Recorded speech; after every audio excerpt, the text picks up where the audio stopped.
Nuclear power, an energy based on splitting atoms. It produces the most energy per massive material in comparison to all other energy sources in common use today. Natural uranium is over 13,000 times more energy dense than coal and about 9,000 times more energy dense than LPG propane. Nuclear energy also produces no greenhouse gases. The question is, with what appears to be a clear advantage over other energy sources, why hasn't nuclear energy emerged as the world's dominant energy source? The two big reasons for this is public perception of nuclear energy and public policy. Fission technology was discovered in 1938 and was weaponized and used in Hiroshima only 7 short years later. Understandably, public support of nuclear energy was hesitant, to say the least. After the nuclear reactor disaster at Chernobyl, killing an approximate 9,000 people, public opinion soured and protests against nuclear energy started around the world.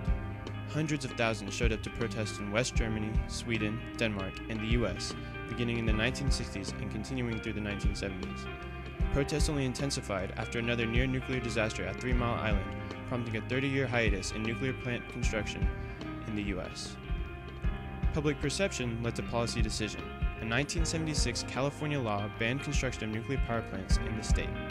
More recently, President Obama abandoned plans for a Nevada repository for disposal of nuclear waste. Additionally, the 2010 fiscal year budget cut nuclear spending by $70 million. Clearly, the barriers to nuclear energy in public perception and policy are significant. With such high scrutiny on nuclear energy, processes and safety have drastically improved. A new generation of nuclear power plant is being proposed. One kind, dubbed gas-cooled reactors, increase safety and decrease reactor size, making proliferation more feasible. Breeder reactors recycle the nuclear waste to reuse the radioactive material, which result in far less hazardous waste and higher energy production per kilogram of material. Perception and policy have also improved. A survey in 2008 showed 67% U.S. approval of construction of new nuclear reactors.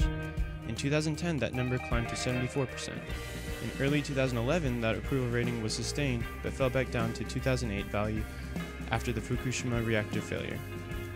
However, this drop is nothing compared to the reactions to Chernobyl and the 3 Mile Island incident. There have also been positive policy introduced for nuclear energy along with the negative. The Energy Policy Act of 2005 offers production tax credits, federal risk insurance, and federal loan guarantees to nuclear energy.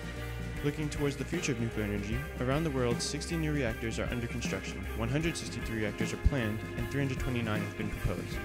The US also recently approved the construction of 2 new nuclear reactors.